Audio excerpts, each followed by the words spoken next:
မင်္ဂလာပါခင်ဗျာကျွန်တော်ကိုမိတ်ဆွေတင်ငယ်ချင်းတယောက်ကဘန်ကာကျုပ်ဆွဲခြင်းနဲ့ပတ်သက်ပြီးဘယ်သူ့ပေါ်မှာတာဝန်ရှိတယ်လဲလို့မေးလာပါတယ်ကော်ဖော်ပေါ်မှာတာဝန်ရှိတာလားကယ်ဒီမှာတာဝန်ရှိတာလားတဲ့တစ်ဆက်တည်းပဲ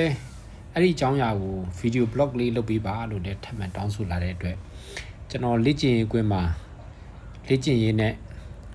မလှမပရိုက်ချက်တွေကိုတွဲပြီးတော့ဗီဒီယိုဘလော့လေးတစ်ခုလုပ်ပြီးတင်ပြပေးလိုက်ပါရစေခင်ဗျာကိုဘန်ကာကြလို့ဘန်ကာထဲဆင်းပြီးတော့ရိုက်ပြီးသွားတဲ့အခါမှာကိုကြောင့်ဖြစ်တဲ့တဲချီရာတွေရိုက်ချက်အရာတွေကိုပြန်မညှိပေးပဲပြစ်ထားခဲ့တာဟာစီကံချိုးဖောက်မှု rules ကိုချိုးဖောက်မှုမဟုတ်ပေမဲ့လည်းကျင့်ဖို့စီကံမရှိတဲ့အပြုအမူတော့ဖြစ်ပါတယ်ကော်ဖာတယောက်အနေနဲ့ဘန်ကာထဲဆင်းပြီးကိုချီရာတွေကိုကိုယ်တိုင်ပြန်ညှိပေးဖို့တာဝန်ကကော်ဖာရဲ့တာဝန်ပဲဖြစ်ပါတယ်ခင်ဗျာအကယ်၍ကိုယ်တိုင်မညှိနိုင်ဘူးဆိုရင်ကယ်ဒီကို request လုပ်ပြီးတော့တေချာပြန်ညှိပေးခဲ့ဖို့အကူအညီတောင်းနိုင်ပါတယ်ဒါကိုကျွန်တော်တို့ rule number 1.2 standards of player conduct မှာကစားသမားရဲ့ကျင့်ဝတ်စံနှုန်းများဆိုတဲ့အခန်းကဏ္ဍမှာရှင်းရှင်းလင်းလင်းဖော်ပြထားပါတယ်ကျွန်တော်တို့ပြည်ပကွင်းတွေမှာကစားတဲ့အခါမှာကယ်ဒီမပါတဲ့အခါမှာပူတိတာပါတယ်ကိုယ်တိုင်ညှိဖို့တာဝန်ဟာကိုယ်တာဝန်ပါပဲအကယ်၍ဗမာပြည်မှာတော့ကယ်ဒီလေးတွေကအများတန်းကူညီတယ်ဆရာသွားပါသမီးညှိပေးခဲ့ပဲဆိုကူညီတတ်ပါတယ်ဒါလည်းကယ်ဒီလေးတွေရဲ့တိတက်လိမ်မာနားလည်မှုသူတို့ရဲ့ချစ်စရာပြုမှုတာဖြစ်ပါတယ်တကယ်ညှိဖို့တာဝန်ကစားသမားတာဝန်ပါအခုဆိုရင်ကျွန်တော်ဘောလုံးဟာခြေရာကွက်ထဲကိုကျနေတယ်ခြေရာဂျိုင်းထဲကိုကျနေတဲ့အတွက်ဘလောက်ရခက်တယ်ဆိုတာကျွန်တော်တို့ဂေါ်ဖာတိုင်းသိရှိနားလည်ပြီးဖြစ်ပါတယ်ကျွန်တော်အခုရိုက်လိုက်တဲ့ဘောလုံးကလည်းကြည့်ရိုက်ချက်ကလည်းမလှမပဖြစ်ပြီးတော့ထွက်တယ်ဆိုရုံပဲထွက်သွားခဲ့ပါတယ်ချိန်လို့လည်းမရဘူးတေးချရိုက်လို့လည်းမရဘူးဒီလိုမျိုး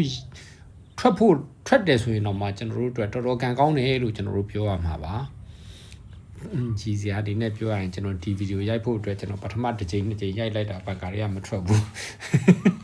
အဲ့ဒါနောက်တစ်ချိန်ကျမှပြန်ပြီးတော့ဒီခြေရာကွက်ထဲဘောလုံးချပြီးပြန်ရိုက်တော့မှထွက်သွားတာပါဒါဒီခြေရာကွက်ထဲမှာဘောလုံးရောက်နေရိုက်ရဘလောက်ခက်တယ်လဲဆိုတာကိုတင်ပြချင်တာဖြစ်ပါတယ်ဒီလိုဘန်ကာတွေကခြေရာကွက်တွေကိုတဲညှိပေးခဲ့တယ်ဆိုတာကကိုယ့်အတွက်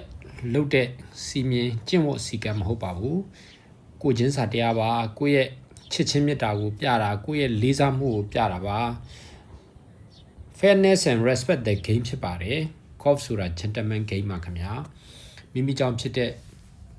အရာကိုမိမိကိုယ်တိုင်ပြန်လဲပြင်ဆင်ပေးဖို့တာဝန်ရှိပါတယ်ကိုကြောင့်သူတစ်ပါးအနောက်ရှက်မဖြစ်အောင်နေထိုင်ဖို့ကလူကျင့်ဖို့ပဲဖြစ်ပါတယ်ခင်ဗျာဥပမာကျွန်တော်တို့အိမ်သာတက်ချင်တဲ့အခါမှာအိမ်သားကညစ်ပတ်နေမယ်ဆိုရင်ကိုဘယ်လိုခံစားရမလဲ